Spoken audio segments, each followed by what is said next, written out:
Shalom Bapak Ibu Saudara. Haleluya, puji Tuhan.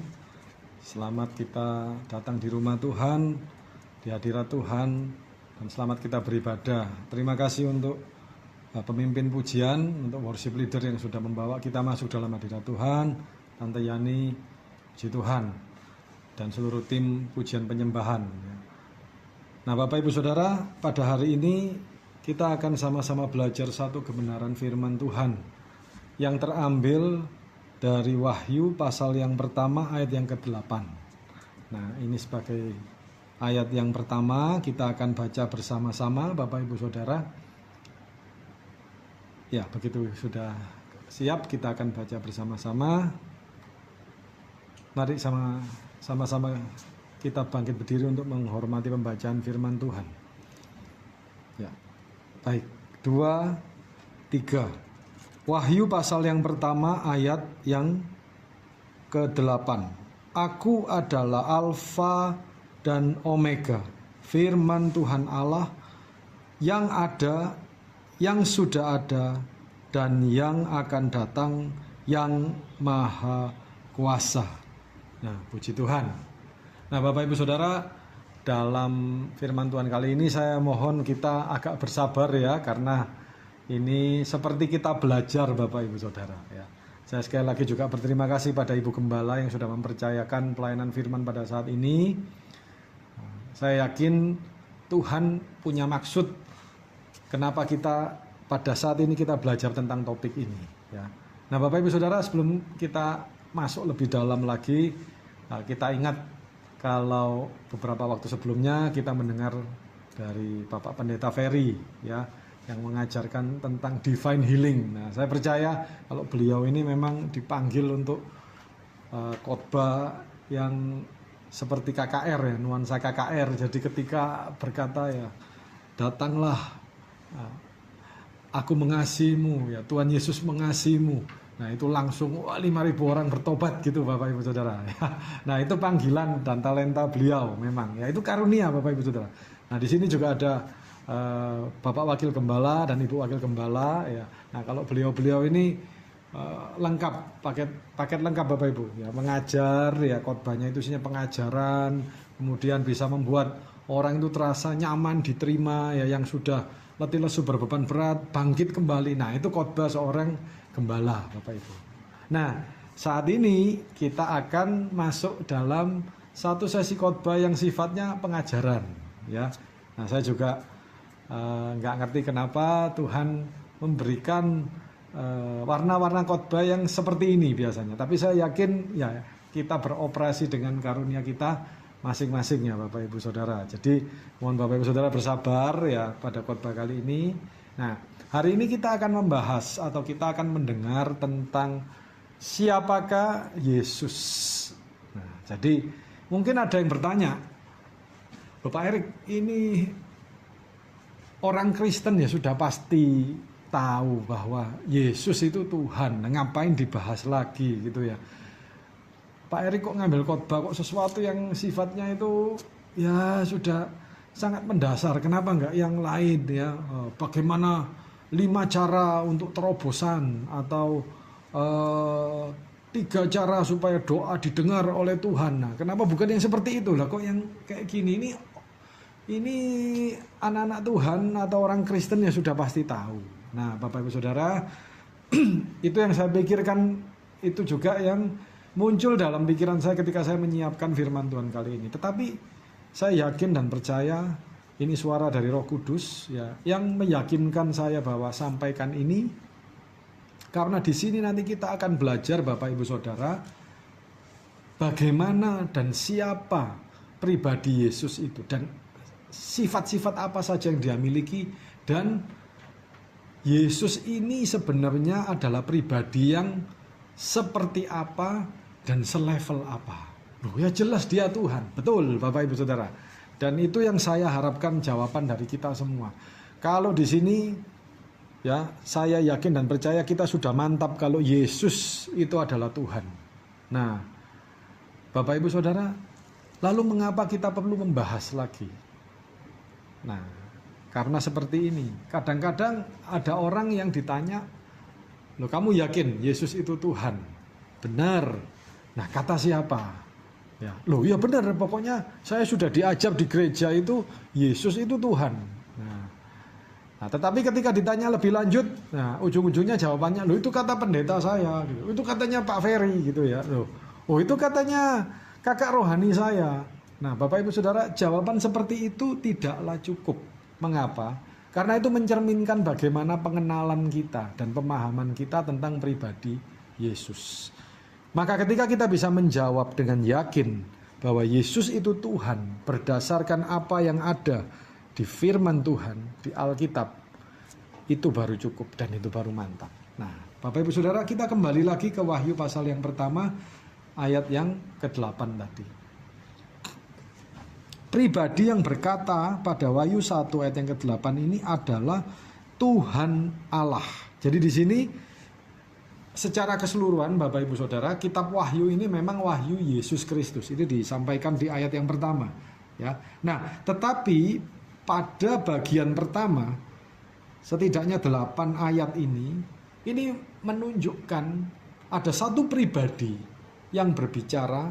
Pribadi ini adalah pribadi Allah sendiri, ya. Nanti firman-firman berikutnya memang betul itu rujukannya jelas itu kepada Tuhan Yesus, ya. Tetapi di ayat 8 ini di sini dikatakan firman Tuhan Allah, dan di sini dikatakan yang ada, yang sudah ada, dan yang akan datang, yang maha kuasa. Bapak Ibu Saudara, kalau kita lihat di Wahyu 1 ayat 8 ini, Alfa dan Omega ini adalah aksara atau huruf Yunani, ya. Nah, itu di tayangan ada ya Bapak Ibu ya. Ini Alfa itu huruf pertama dari huruf Yunani, artinya melambangkan sesuatu yang paling awal, dan Omega itu adalah huruf terakhir dalam alfabet Yunani, itu melambangkan sesuatu yang paling di belakang, ya. Setelah itu tidak ada lagi. Jadi Alfa itu paling depan, Omega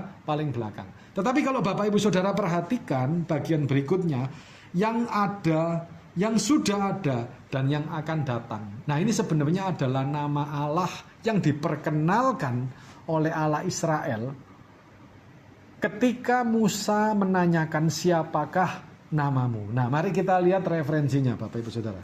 Ya, multimedia minta tolong Kak Joshua, terima kasih. Berikutnya. Nah, ini adalah penjelasan dari bagian yang mengatakan yang ada, yang sudah ada, dan yang akan datang. Nah, Bapak Ibu Saudara, jadi ayat 8 ini, Wahyu 1 ayat 8, ini perpaduan dari referensi identifikasi Allah di Perjanjian Baru dan identifikasi Allah di Perjanjian Lama. Dan ini sekaligus menunjukkan bahwa Allah Perjanjian Lama dan Perjanjian Baru itu Allah yang sama, Bapak Ibu Saudara. Namun manifestasinya yang berbeda, karena di Perjanjian Baru kita mengenal bagaimana gambar Allah itu ditampilkan oleh satu pribadi yang kita kenal dalam nama Tuhan Yesus Kristus. Nah, mari kita lanjut ya Bapak Ibu Saudara. Nah, di sini ditayangkan Bapak Ibu Saudara bisa lihat ada YHWH, atau kalau disebut secara sambung Yahweh, atau dalam bahasa Inggris disebut dengan Jehovah. Nah, Bapak Ibu Saudara, Yehova atau Yahweh ini sering juga disebut tetragramaton. Mengapa? Tetra itu artinya 4 karena terdiri dari 4 huruf Ibrani kuno, ya. Nah, di situ ada tayangannya ya. Ada He, Waf, He, Yod. Nah, ini sebenarnya merupakan singkatan dari satu frase yang lebih panjang, yaitu Heye, Asher, Heye. Nah, Heye, Asher, Heye ini dalam Alkitab Bahasa Indonesia kita bisa lihat di Keluaran 3 ayat 14. Mari kita lihat Keluaran 3 ayat yang ke-14. Ya, kita sama-sama buka Keluaran 3 ayat 14 Bapak Ibu Saudara.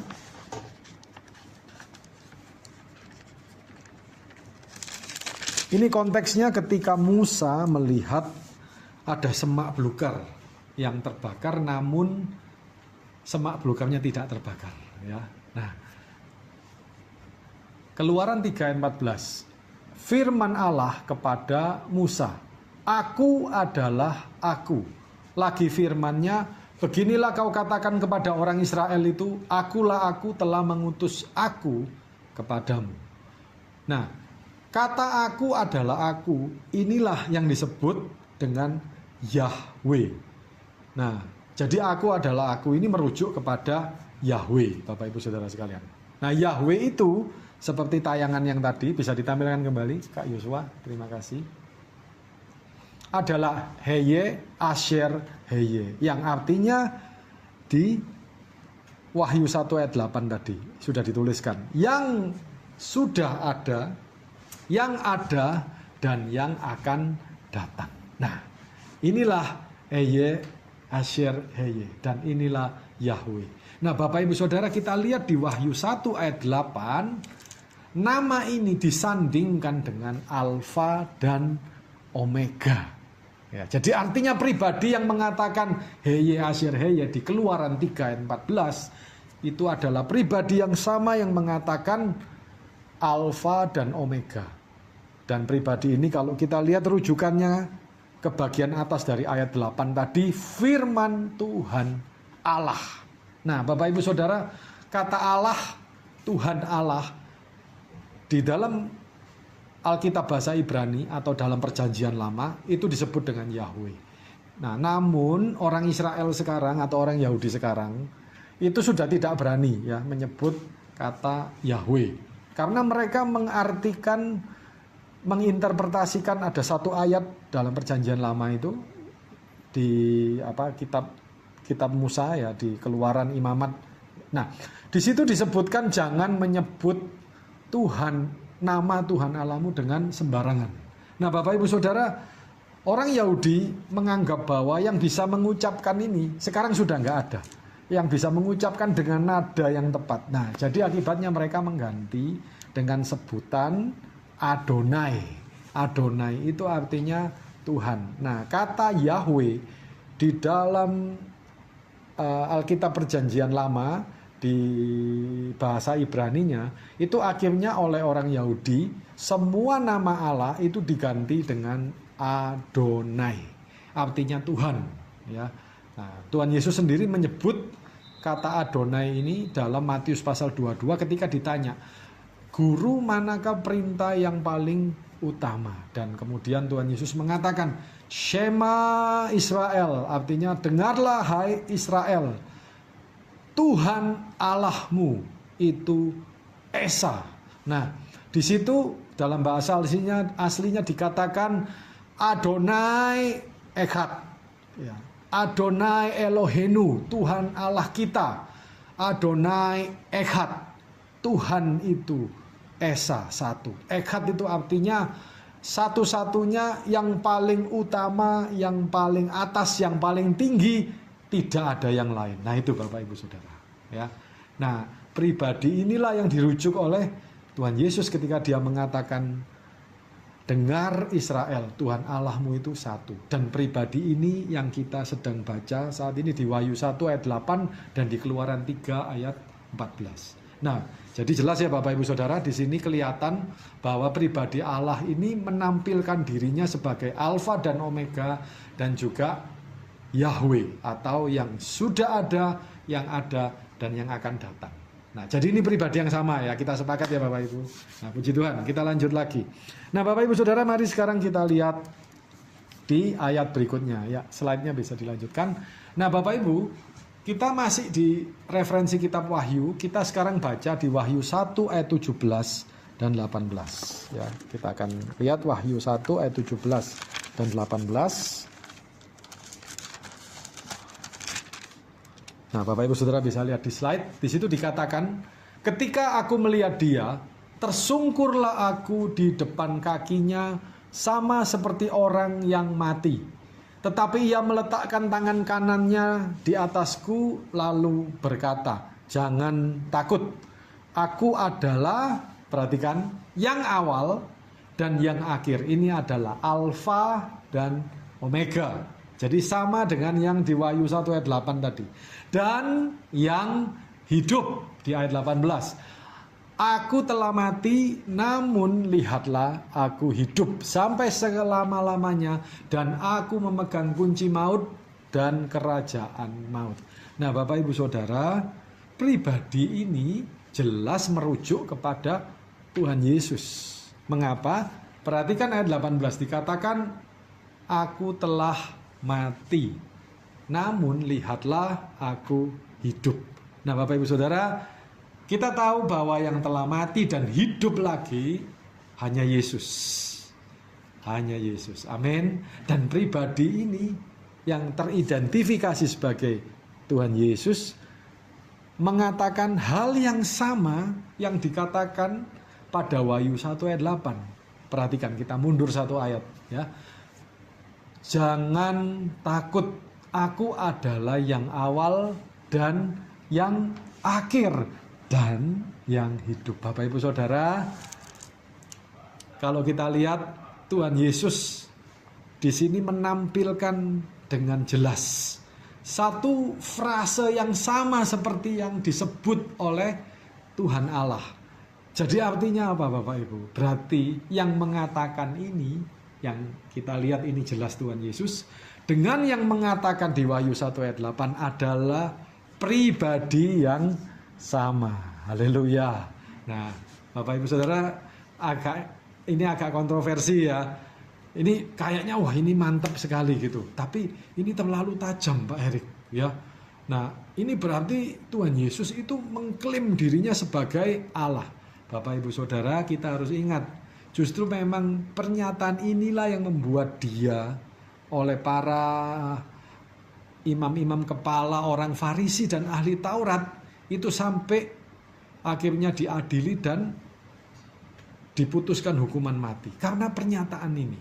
Kalau Bapak Ibu Saudara ingat, para ahli Taurat, imam kepala dan orang Farisi itu mengatakan seperti ini, tidak perlu lagi kita perlu saksi. Ya, kita telah mendengar dari mulutnya sendiri. Apa yang mereka dengar dari mulutnya Tuhan Yesus? Hal yang sama, bahwa Yesus menyamakan dirinya dengan Allah. Nah, Bapak Ibu Saudara, hanya ada satu implikasinya. Ya, atau hanya ada dua pilihannya. Yang pertama, kalau memang Yesus itu bukan Tuhan, maka berarti kalau dia mengatakan seperti itu dan seperti di ayat ini, maka berarti Tuhan Yesus itu pendusta. Itu implikasi yang pertama.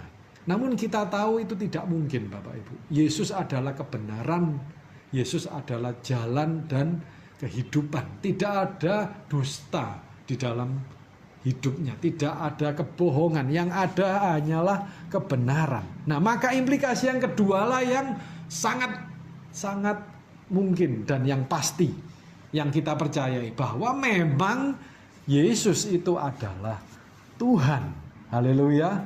Dia adalah Allah dan dia adalah pribadi yang sama seperti yang di Wahyu 1 ayat 8 yang mengatakan firman Tuhan Allah yang sudah ada, yang akan datang, yang maha kuasa. Berarti dari sini kita lihat bahwa Yesus itulah pribadi yang sudah ada, dan yang akan datang, dan dia adalah yang maha kuasa. Haleluya.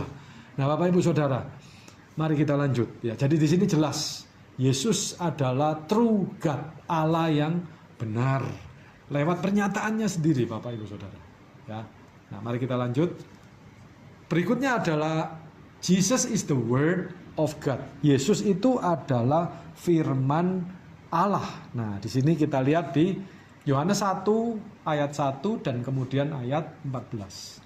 Di Yohanes 1 ayat 1 jelas dikatakan ya, yang menulis ini adalah Rasul Yohanes, yang sama yang menulis kitab Wahyu Bapak Ibu. Cuma ini ketika beliau masih lebih muda ya. Di sini dikatakan pada mulanya adalah firman. Firman itu bersama-sama dengan Allah dan firman itu adalah Allah. Jadi Bapak Ibu Saudara ya, kalau kita lihat di Kejadian pasal yang pertama, pada saat Kejadian pasal yang pertama itu dikatakan bahwa Allah menciptakan langit dan bumi. Kemudian apa yang terjadi? Allah berfirman, jadilah terang, maka terang itu jadi. Nah, Bapak Ibu Saudara, pada awal mula sebelum dunia itu terjadi, yang ada itu adalah Allah dan firman-Nya. Ya. Jadi firman itulah yang membuat semua yang ada di muka bumi ini jadi. Nah, itu cocok dengan Yohanes 1 ayat 1. Pada mulanya adalah firman, firman itu bersama-sama dengan Allah, dan firman itu sendiri ya adalah Allah. Nah, Bapak Ibu Saudara, mari kita lihat di ayat yang ke-14. Ayat 14 mengatakan, Yohanes 1 ayat 14. Firman itu telah menjadi manusia dan diam di antara kita. Dan kita telah melihat kemuliaannya, yaitu kemuliaan yang diberikan kepadanya sebagai anak tunggal Bapa, penuh kasih karunia dan kebenaran. Nah, Bapak Ibu Saudara, kita melihat firman yang tadi menciptakan seluruh dunia itu, yang ada di Kejadian pasal 1, dan kemudian yang pada mulanya bersama-sama dengan Allah, firman itu menjadi manusia, disebutkan di ayat 14. Nah, kemudian dia diam. Kata diam di sini artinya duel. Duel itu bukan diam tidak ngapa-ngapain, tapi dia tinggal. Dia menempatkan dirinya sama dengan manusia, ya.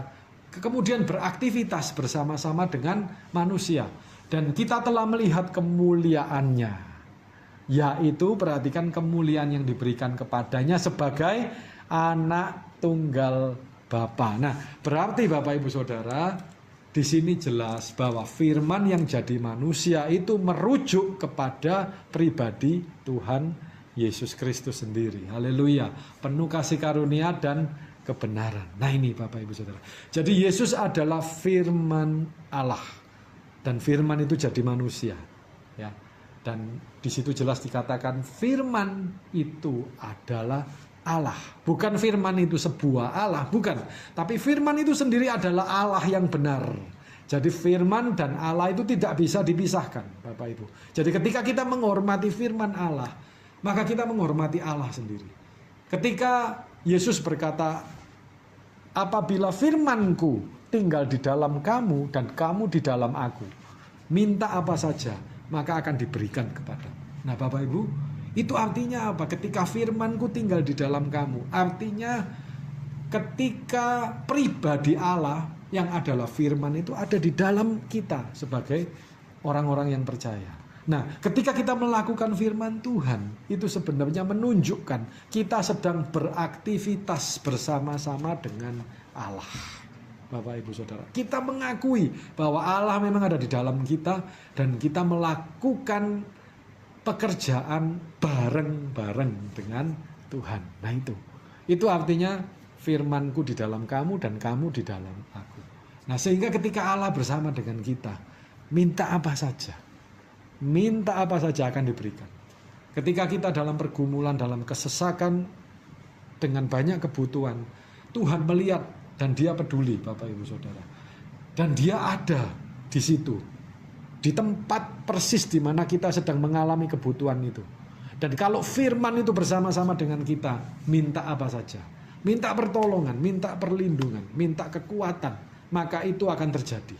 Haleluya, amin. Ya, nah Bapak Ibu Saudara, mari kita lanjutkan. Nah, selanjutnya kita lihat Jesus is equal to the one who sit on the throne. Nah, di sini kita akan melihat dua ayat lagi di Wahyu 21 ayat 5 sampai 6. Ya. Kenapa kok di sini berani dikatakan Yesus itu setara? Artinya Yesus itu setingkat dan sama bahkan dengan yang duduk di atas tahta. Nah, kita lihat di Wahyu 21 ayat 5 sampai 6. Di sini dikatakan seperti ini ya, Wahyu 21 ayat 5 sampai 6. Saya akan bacakan untuk kita semua. Ia yang duduk di atas tahta itu berkata, lihatlah, aku menjadikan segala sesuatu baru, dan firman-Nya, tuliskanlah, karena segala perkataan ini adalah tepat dan benar. Ayat 6, firman-Nya lagi kepadaku, semuanya telah terjadi. Nah, disebut lagi, aku adalah Alfa dan Omega, yang awal dan yang akhir. Orang yang haus akan kuberi minum dengan cuma-cuma dari mata air kehidupan. Perhatikan kata semuanya telah terjadi, aku adalah Alfa dan Omega. Bapak Ibu Saudara, ini merujuk kepada pribadi yang duduk di atas tahta. Nah, kalau di kitab Wahyu, pada bagian-bagian agak belakang itu jelas digambarkan ada dua pribadi yang kelihatan dua manifestasi, Bapak Ibu. Artinya memang ada dua di situ, yaitu yang duduk di atas tahta, yaitu Allah sendiri, dan anak domba. Anak domba ini merujuk kepada pribadi Tuhan Yesus. Nah, yang mengatakan ini itu adalah yang duduk di atas tahta. Berarti ini merujuk sekali lagi kepada Allah yang Maha Kuasa. Dan Allah ini mengatakan, pribadi yang merujuk kepada Allah ini mengatakan, semuanya telah terjadi, aku adalah Alfa dan Omega. Nah, Bapak Ibu, berarti jelas tadi kita sudah lihat ya.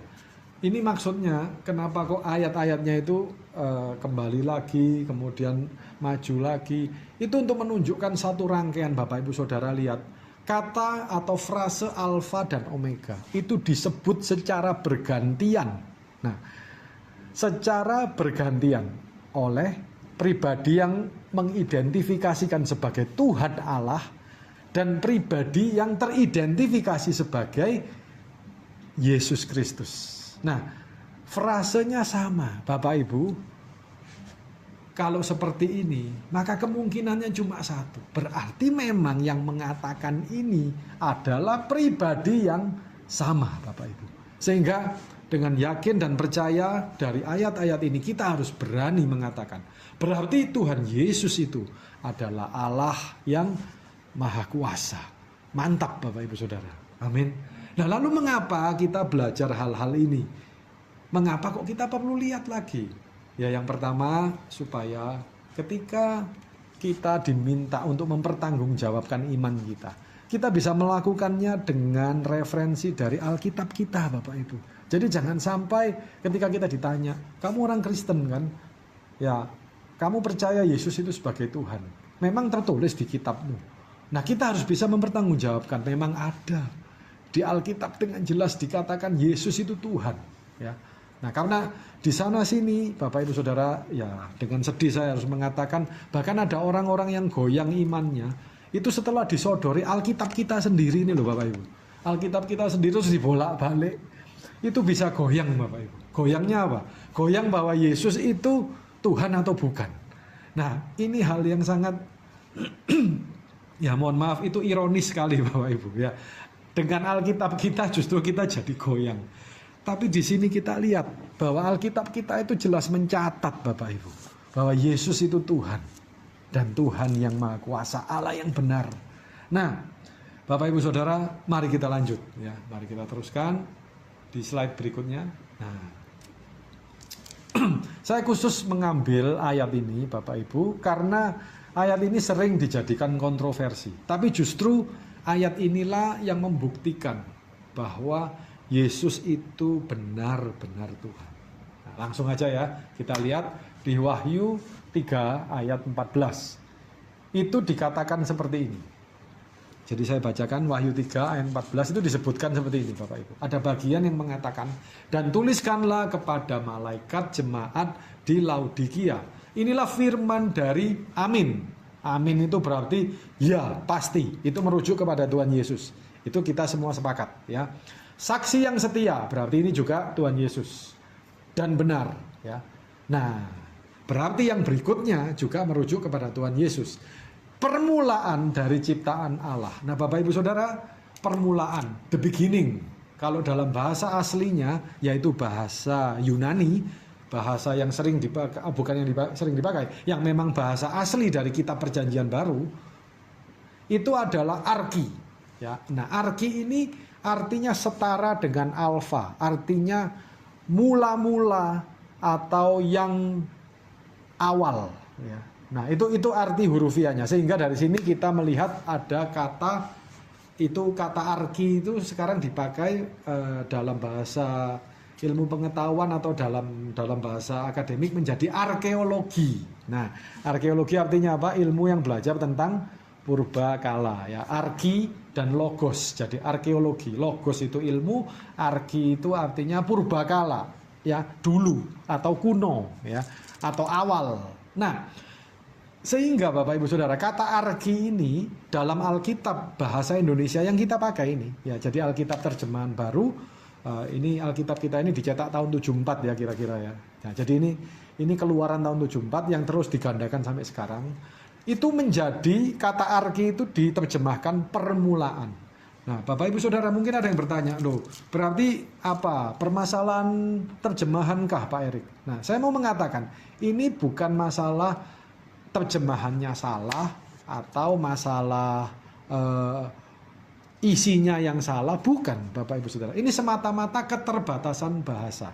Jadi kita tahu bahwa bahasa itu, bahasa satu dengan bahasa lain itu sama-sama punya keterbatasan. Nah, kebetulan bahasa Indonesia memang menerjemahkan kata arki itu permulaan awal tadi itu ya. Dan kemudian sebagian menerjemahkan menjadi kuno atau purba, dan itu sama sekali nggak salah. Jadi kata permulaan ini tidak salah ya Bapak Ibu.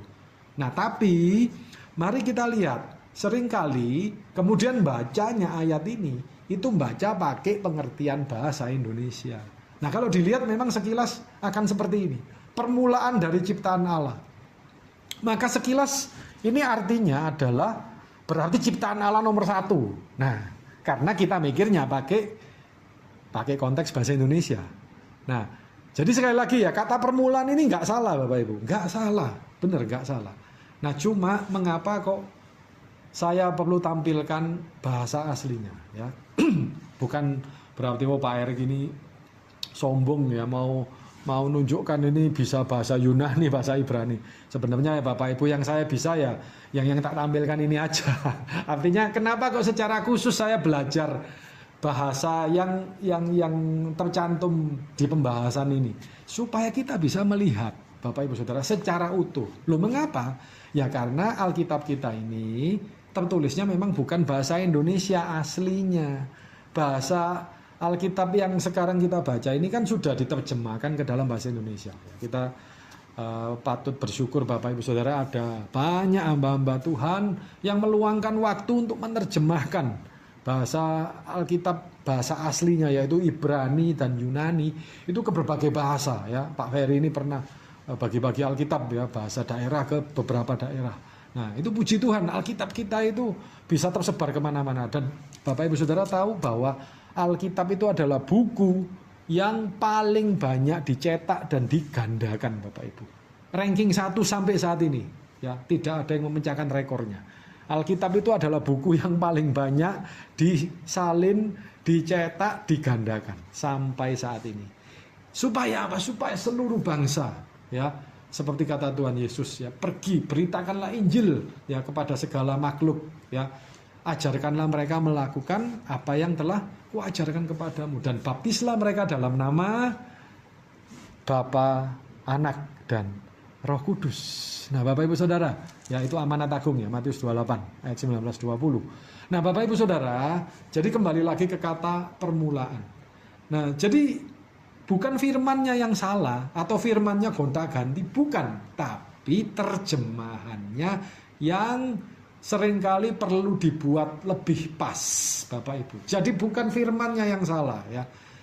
Bahkan kata permulaan ini memang artinya itu adalah permulaan dari kata arki, itu artinya memang permulaan, memang benar. Nah, cuma saya beritahu Bapak Ibu, kata arki itu tidak punya hanya satu arti. Nah itu ya, inilah yang menjadi sesuatu yang harus kita pahami. Nah, kalau penerjemah Alkitab mau mencantumkan semua arti, ini Alkitab ini akan sulit dibaca Bapak Ibu, tidak bisa dipahami ya. Nah, ada satu Alkitab yang Bapak Ibu kalau nanti ada berkat bisa beli ya. Ini adalah investasi kerajaan surga Bapak Ibu. Saya bukan sales Alkitab Bapak Ibu, tapi saya menyarankan lebih baik uang kita digunakan untuk sesuatu yang berguna ya. Nah, kalau ada berkat lebih, belilah yang namanya Amplified Bible. Apa itu Amplified Bible? Itu adalah Alkitab yang kata-kata tertentu itu diberi arti secara lengkap. Jadi saya beri contoh ya, misalkan kayak gini ya. Nah, saya langsung ke sini aja, ke kata permulaan. Kalau di Amplified Bible ya, itu akan tertulis seperti ini: saksi yang setia dan benar, permulaan, sumber, yang utama, penguasa. Nah, kalau di Amplified Bible akan tertulis seperti itu. Nah, silakan Kak Joshua, slide berikutnya. Nah ini ya, kata permulaan pada Wahyu 3 ayat 14. Kalau mau lengkapnya itu ini Bapak Ibu.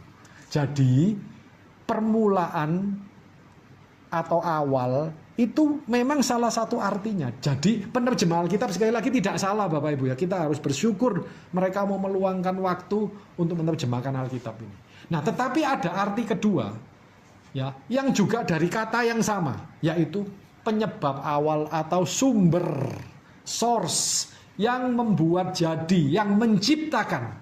Nah, kemudian penguasa yang memerintah, lalu yang utama. Ini referensi lainnya ada di Kolose 1 ayat 15 sampai 17. Di situ disebutkan dengan jelas bahwa Yesus adalah yang sulung, gambar Allah ya, yang tidak kelihatan ya. Nah, yang utama dari segala yang diciptakan. Jadi ini sama persis dengan kata arki atau permulaan. Ya, jadi sudah jelas Bapak Ibu bahwa kata permulaan itu bukan berarti yang diciptakan pertama, bukan, tetapi dia adalah yang awal. Bandingkan dengan kata alfa dan omega. Jadi permulaan itu awal, sumber, penguasa yang memerintah yang utama. Dan ada arti yang kelima, yaitu yang lanjut usia. Karena kata yang sama itu dipakai pada frase ini, yang lanjut usia. Nah, kata lanjut usia ini dalam bahasa Inggris ancient of days. Ya, artinya sebenarnya apa ancient of days? Ancient of days itu di Alkitab bahasa Indonesia diterjemahkan yang lanjut usia. Tapi arti sebenarnya itu purba, Bapak Ibu. Ya, purba dan kuno itu arti sebenarnya ancient of days. Ya, ini bisa kita lihat di Daniel 7 ayat 9. Ya, nah jadi kalau di Daniel 7 ayat 9 Allah itu disebut dengan nama ancient of days. Itu sebenarnya sama dengan arki artinya. Ya, nah yaitu yang awal ya, tapi Alkitab kita menerjemahkan yang lanjut usia ya. Saya rasa penerjemah Alkitab sudah tepat Bapak Ibu, jadi nggak mungkin menerjemahkan itu yang purba atau yang kuno untuk merujuk kepada pribadi Allah ya. Ya sepertinya akan tidak sopan ya. Nah, jadi terjemahan yang lanjut usia ini sudah pas. Nah, ini Bapak Ibu Saudara, kata arki ini ya, yaitu aksaranya seperti itu ya Bapak Ibu, itu bukan Honocoroko, tapi ini adalah huruf Yunani, artinya arki. Nah, jadi kata arki ini permulaan, penyebab awal atau sumber, penguasa, dan yang utama, serta yang lanjut usia. Ya. Nah, Bapak Ibu Saudara, perhatikan terjemahan Alkitab bahasa Indonesia edisi kedua. Ya. Nah ini ya, ini mohon maaf itu ada sedikit kesalahan ketik ya. Jadi di situ ada kata. Oh ya benar, permulaan itu dari Lembaga Alkitab Indonesia Terjemahan Baru edisi 1 ya. Itu maksudnya dalam kurung tadi ya. Nah, di Wahyu 3 ayat 14 ini versi Lembaga Alkitab Indonesia Terjemahan Baru edisi kedua Bapak Ibu. Jadi kalau Bapak Ibu nanti ada berkat lagi, silakan beli Alkitab Terjemahan Baru edisi kedua. Apakah firman Tuhannya ganti? Bukan Bapak Ibu, bukan ganti. Tapi terjemahannya dipaskan. Ya, dibuat lebih pas. Jadi terjemahan yang pertama tidak salah loh ya. Permulaan itu memang benar. Itu ya makna dari arki itu permulaan. Tapi makna berikutnya itu yang lebih menggambarkan, yang lebih jelas. Sehingga terjemahan baru edisi kedua menggunakan makna yang kedua. Nah inilah firman dari Amin, saksi yang setia dan benar. Perhatikan, sumber dari ciptaan Allah. Nah kalau ini jelas, sumber itu berarti dari semua ciptaan ini sumbernya ke satu itu, yaitu Tuhan Yesus Kristus. Artinya semua yang ada ini tidak mungkin ada kalau sumbernya nggak ada. Amin. Nah, yang membuat jadi sumber Bapak Ibu Saudara. Nah, sebenarnya kalau dimaknai dengan kata permulaan, ya nggak salah. Ya, nggak salah. Permulaan, sumber itu kan juga permulaan yang awal, ya kan. Jadi ini kalau kita ya dalam dunia mainan ya sehari-hari, maksudnya kalau anak kecil mainan ya kan suka ngomong apa ke temennya, ini gara-gara, nah itu ya, ini awalnya. Nah Bapak Ibu tahu maksudnya ya, itu awalnya, itu sumbernya ya, ini sumbernya dari si ini ya, supaya dia tidak disalahkan kan gitu. Nah Bapak Ibu, ini maksudnya sumber. Jadi semua yang Bapak Ibu lihat ciptaan yang ada ini sumbernya dari satu pribadi, yaitu Tuhan Yesus Kristus. Dialah sumber dari seluruh ciptaan Allah. Dan ini yang benar ya. Nah Bapak Ibu Saudara, jadi kalau kita melihat satu ayat itu lihatlah dengan kacamata dari bahasa yang aslinya, dan juga dari kacamata dengan referensi dari ayat-ayat lain. Karena tidak bisa satu ayat itu dipotong dan diambil, dimaknai terpisah, itu nggak bisa Bapak Ibu. Nah itulah pentingnya kenapa kita harus baca firman Tuhan secara rutin dan menyeluruh, jangan cuma 1, 2, 3 ayat aja ya. Nah ini Bapak Ibu Saudara ya. Nah, puji Tuhan ya, bisa dilanjutkan berikutnya.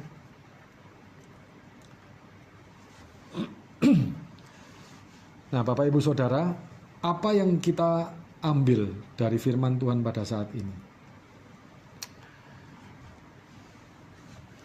Kenapa kok kita itu perlu, ya nanti sebelum kita masuk ke yang tayangan ini, kenapa kok kita perlu melihat bahwa Yesus ini pribadi yang seperti apa sebenarnya? Atau bagaimana Alkitab itu mencatat tentang Yesus? Dan kita sudah lihat Yesus itu adalah Allah yang maha kuasa.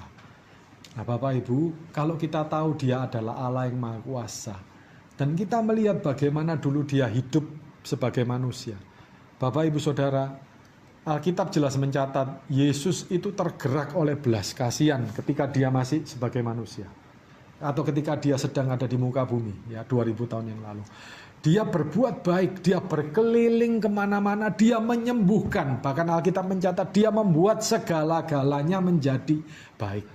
Bapak Ibu, Yesus yang sama, yang sekarang kembali dalam kemuliaannya sebagai Allah, hatinya masih sama. Ketika kita mengalami pergumulan, ketika kita dalam kesesakan, seperti 2000 tahun yang lalu dia berkeliling menyembuhkan orang, membangkitkan orang mati. Ya, ada banyak catatan tentang itu. Maka Yesus yang sama, yang sekarang dalam kemuliaannya, itu masih peduli kepada Bapak Ibu Saudara dan saya. Amin. Yesus yang sama Bapak Ibu, hatinya juga tergerak ketika melihat ada umatnya yang kesusahan.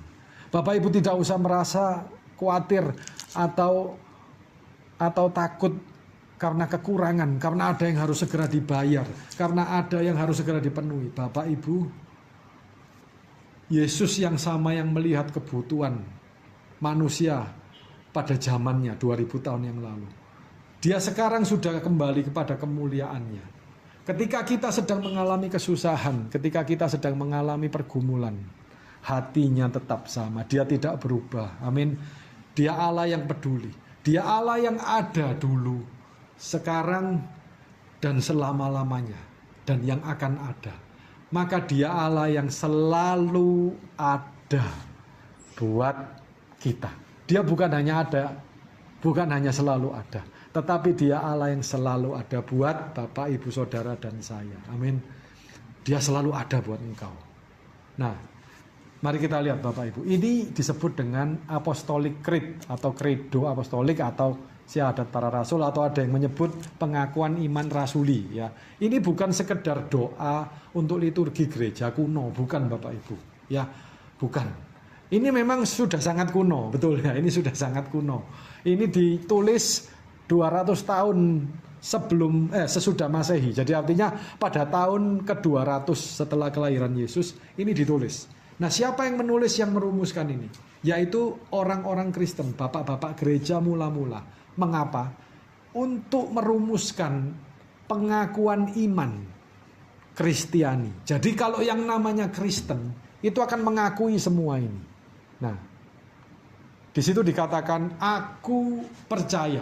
Ya, aku percaya ini bukan hanya aku setuju Bapak Ibu, tetapi aku memang menghidupi ini, aku memang mengimani ini. Itu artinya aku percaya. Jadi bukan oh iya saya setuju, bukan hanya itu. Lebih dari setuju, tapi dia bertindak dengan dasar ini, kepercayaan ini. Aku percaya kepada Allah yang Maha Kuasa, pencipta langit dan bumi. Aku percaya kepada anaknya yang tunggal, Yesus Kristus, yang dikandung dari Roh Kudus, yang dilahirkan dari rahim perawan Maria, yang hidup dan menderita sengsara pada zaman Pontius Pilatus, disalibkan, mati, dan turun ke dunia orang mati, tapi pada hari ketiga bangkit dan naik ke sorga, duduk di sebelah kanan Allah Bapa. Dan aku percaya kepada Roh Kudus, gereja Kristen yang kudus, dan Am itu artinya universal ya. persekutuan para kudus, ya, oikumene, pengampunan dosa, kebangkitan tubuh, dan kehidupan kekal. Nah, Bapak Ibu Saudara, inilah iman kita sebagai orang Kristen. Dan saya harus sampaikan di sini, kalau ada yang mengaku dirinya Kristen atau mengaku dirinya gereja, tapi mengurangi atau bahkan menambahi dari pengakuan iman ini, berarti bukan Kristen, Bapak Ibu. Ya, Kristen itu ini. Tidak peduli kita denominasi apa, baptis, metodis, ya, karismatik, pentakosta, ya, bahkan Katolik sekalipun. Nah, itu mengakui ini. Inilah yang menyatukan kita. Nah, kenapa ini ditulis? Karena pada saat itu Alkitab belum tersusun secara komprehensif seperti ini, Bapak Ibu. Dulu itu nggak ada, buku Alkitab ini nggak ada. Kalau mau dengar firman Tuhan, para murid, orang-orang Kristen pada saat itu akan mencari persekutuan-persekutuan, Bapak Ibu. Ya, di mana di situ berkumpul saudara-saudara seiman dan firman dibagikan. Nah, seperti ketika Paulus datang, orang-orang akan berkumpul dan mereka mendengarkan Paulus. Nah, Paulus kebetulan bisa mengutip dari Perjanjian Lama, ya, dari kitab para nabi, dari kitab Taurat. Nah, itu semua mereka dengarkan. Jadi Alkitab seperti ini belum ada. Alkitab kemudian dikumpulkan, disusun, dan puji Tuhan, saya yakin dan percaya Alkitab bisa sampai pada bentuk seperti ini. Ini karena pertolongan juga dari Roh Kudus. Jadi Roh Kudus yang menyertai proses sehingga Alkitab ini bisa sampai kepada kita dalam bentuk seperti ini. Kita patut bersyukur, Bapak Ibu Saudara. Ya. Nah, jadi sebagai menutup, saya hanya mau sampaikan, Bapak Ibu, bahwa Yesus yang kita sembah ini benar-benar pribadi yang sama, yang persis, sehakikat, satu kodrat dengan Tuhan Allah, dengan Bapa yang Maha Kuasa. Ya. Jadi Yesus ini adalah Allah yang Maha Kuasa. Kalau dulu hatinya tergerak, hatinya penuh belas kasihan melihat penderitaan orang-orang yang hidup pada saat itu. Yesus yang sama, yang sekarang dimuliakan pada tempat yang sama dengan Allah, dan dia sendiri adalah Allah, itu juga masih melihat hidup kita. Kalau kita kekurangan, kalau kita perlu pertolongan, berseru kepada dia, maka hatinya masih tergerak, Bapak Ibu. Hatinya masih tergerak. Dan dia adalah Allah yang penuh kuasa. Dia Allah yang sanggup mengadakan apa saja yang tidak mungkin menjadi mungkin. Tidak ada yang mustahil bagi dia. Dan dia menguasai seluruh alam semesta. Segala sesuatu ini sumbernya dari dia. Apa yang kita butuhkan? Datang kepada dia. Firman Tuhan berkata bahwa orang-orang yang berseru kepada Tuhan tidak mungkin dikecewakan. Alkitab juga berkata bahwa semua yang datang pada Yesus tidak mungkin ditolak, Bapak Ibu Saudara. Ya. Yesus berkata, marilah kepadaku semua yang letih lesu dan berbeban berat, aku akan berikan kelegaan kepadamu. Mari datang kepada dia, karena dialah Allah satu-satunya, Allah yang Maha Kuasa. Puji Tuhan, Tuhan Yesus memberkati kita semua. Mari sama-sama kita masuk dalam hadirat Tuhan. Mari arahkan hati dan pikiran kita kepada dia. Puji Tuhan. Mari sama-sama kita akan masuk dalam doa firman Tuhan. Terima kasih Bapa, kami mengucap syukur untuk firman-Mu. Kami tahu bahwa Engkau adalah Allah yang benar. Allah yang kami sembah dalam nama Tuhan Yesus Kristus. Allah yang tidak pernah mengecewakan kami. Allah yang selalu ada buat kami. Tuhan, kami mengucap syukur untuk firman-Mu pada hari ini. Kami berdoa Tuhan, Engkau memberkati anak-anak-Mu yang saat ini mendengar firman, yang sedang dalam kebutuhan, yang sedang dalam pergumulan. Seperti Engkau selama 3,5 tahun pelayanan-Mu di muka bumi, 2000 tahun yang lalu Engkau melihat kesusahan dari orang-orang yang ada, dan hati-Mu tergerak oleh belas kasihan. Saat ini pun Engkau tergerak. Kami tahu saat ini pun Engkau mendengar pergumulan kami. Engkau pasti datang. Engkau menyelamatkan, Engkau menolong kami Tuhan. Terima kasih Tuhan Yesus. Berkati Tuhan. Berkati anak-anak-Mu yang sudah datang beribadah dalam segala pergumulan Tuhan. Engkau jawab doa-doa mereka dan Engkau memberikan pertolongan. Kami juga berdoa untuk hamba-Mu yang menyampaikan firman. Tuhan memberkati, Tuhan menyertai, dan biarlah setiap firman yang disampaikan tidak pernah kembali dengan sia-sia. Dan Kau memberkati pelayanannya dan hidupnya guna hormat dan kemuliaan nama-Mu saja. Terima kasih Bapa, terima kasih. Kami serahkan seluruh jemaat-Mu ke dalam tangan kuasa-Mu, Tuhan yang memberkati, Tuhan yang menyertai. Hamba-Mu selesai berbicara, namun firman-Mu melalui Roh-Mu yang kudus akan terus berbicara kepada hamba-hamba-Mu ini. Terima kasih Bapa. Hanya di dalam nama Tuhan Yesus Kristus kami telah berdoa dan mengucap syukur. Amin.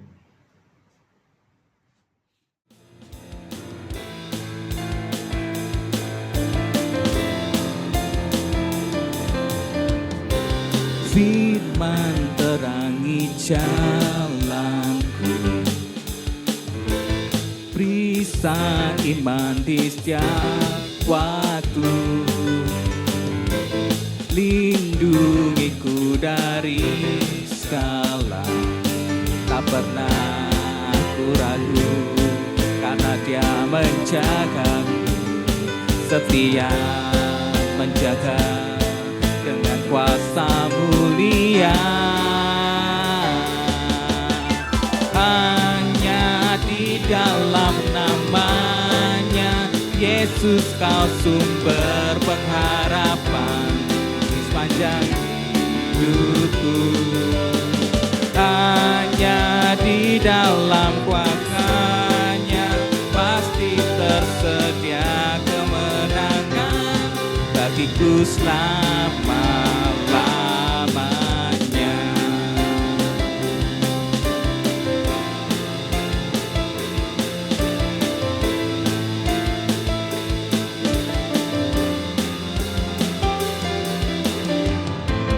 Firman terangi jalanku, perisai iman di setiap waktu, lindungiku dari segala, tak pernah aku ragu, atau Kau bersamaku, setia menjaga dengan kuasa mulia. Hanya di dalam nama-Nya Yesus Kau sumber pengharapan di sepanjang hidupku. Hanya di dalam kuasa-Nya pasti tersedia kemenangan bagiku selama-lamanya. Hanya di dalam nama-Nya Yesus Kau sumber pengharapan di sepanjang hidupku. Hanya di dalam kuasa-Nya pasti tersedia kemenangan bagiku selama-lamanya. Hanya di dalam nama-Nya Yesus Kau sumber pengharapan di sepanjang hidup.